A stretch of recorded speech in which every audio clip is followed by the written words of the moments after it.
Right off the bat, I want to address the title. I personally don't feel like it's clickbait, and it's something that I feel pretty frustrated about. If you disagree, by all means, feel free to leave a comment and curse me out or dislike the video. That's completely fine.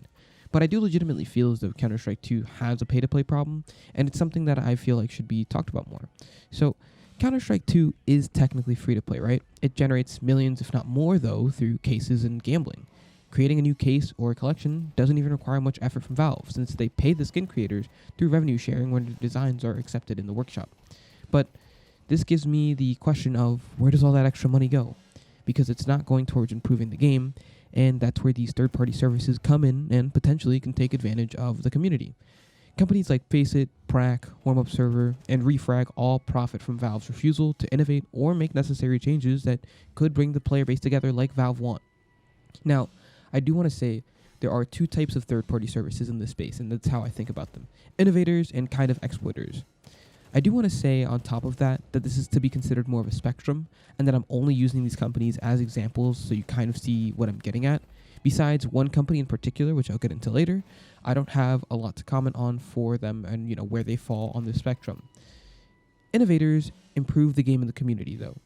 They charge justly for their feature sets because they bring something new and valuable to the table that's never been seen before.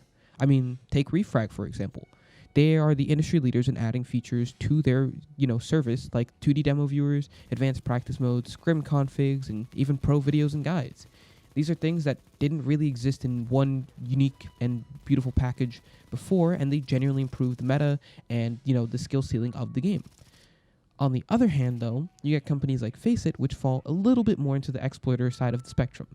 They don't always innovate, but they do profit in some ways by filling the gaps left by Valve's inaction.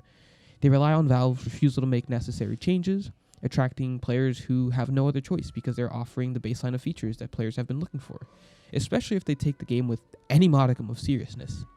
Now, you're going to probably be looking at me and ask, why does this matter? Well, Valve has been trying to unify the Counter-Strike player base for years. And Global Offensive, they refused to make all servers 128 tick because of performance issues with users' computers, so everyone on matchmaking had to play 128. That caused a huge divide. In Counter-Strike 2, though, they introduced subtick to eliminate the debates about 64 versus 128 tick servers.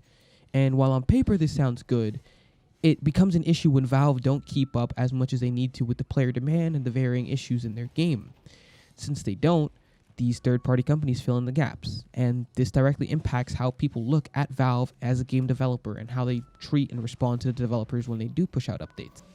Now, I do want to add a caveat here. Every situation is going to have good and bad sides. The good in Valve's inaction is that it actually creates a lot of jobs at third-party companies to meet player demand.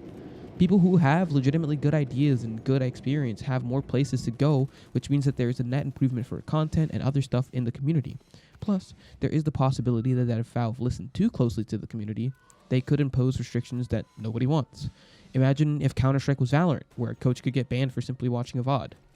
But the bad news is that Valve's refusal to innovate is causing a deeper stratification of the community. The most basic hubs for Counter-Strike now have paid tiers, which feels really wrong when Valve is making so much money and they just refuse to actually make decent game modes that have decent balance and actually what the community want. Like, take for example, the deathmatch mode. Wouldn't it be really easy for Valve to actually offer an alternative to these servers that have paid slots? All they would really have to do is lower the respawn timers, remove the invulnerability at instant spawns, and then allow more player slots to actually have more players in deathmatch. Now sure, you could add additional features like adjusting the XP system to support drop-in and drop-out gameplay, or improve FPS by deleting unnecessary entities like I know Prac or Warm-Up Server do specifically, but that's not necessary. In my opinion, these aren't necessarily complex changes, but you can kind of at least see why Valve might be a little hesitant to start making these big changes. All of this, though, leads to the paywall problem. When this becomes frustrating is when basic features start getting locked behind paywalls. Let's be clear, I'm not complaining about the third parties that bring real value to the game. Innovators are in their own class, and this video is not about them. I think companies like Refrag and those do things that Valve won't or simply can't do, and that's fine.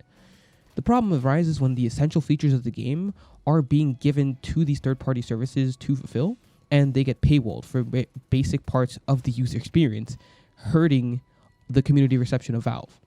Faceit, in my opinion, is one of the worst actors in this area, and coincidentally one of the biggest.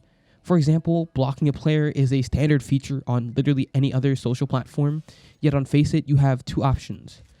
You can do a social block, which only stops the messages, friend requests, and invites, and matchmaking blocks, which require you to pay, but assure that that person will never show up on your team again.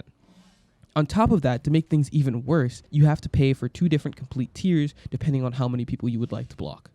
I don't know about you guys, but paying $5 a month for blocking 3 people or paying $8 a month to block 5 doesn't seem kind of just. It feels like they're intentionally providing poor moderation to push players into upgrading for better blocking features.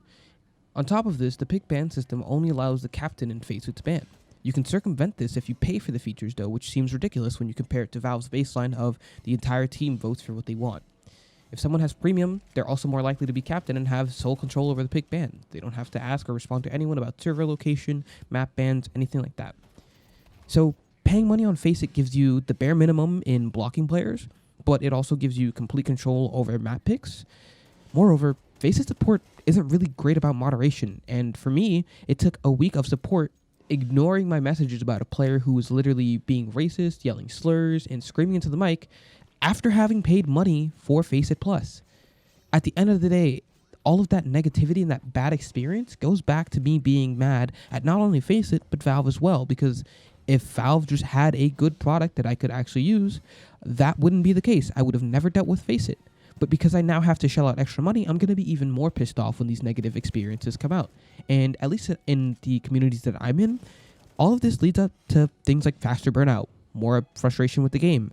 And when Faceit and Valve devs, mainly Valve devs, come out and try to look for feedback of their game, they get met with a lot of vitriol. And I genuinely do want to change that, but I also wanted to see why that was a core issue that the community faces. Because at the end of the day, we're just creating a negative feedback loop.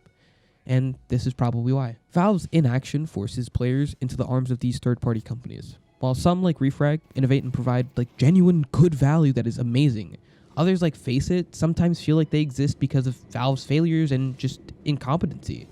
Faceit Premium isn't a game-changing service. It's a baseline, capitalizing on Valve's refusal to act and make changes the community wants for years on end. And to Valve, you guys wanted more involvement with the community. With your sub-tick servers and your Valve ranking systems, you've positioned yourself to start to take some responsibility for the game state. And I love that, and I think that's great.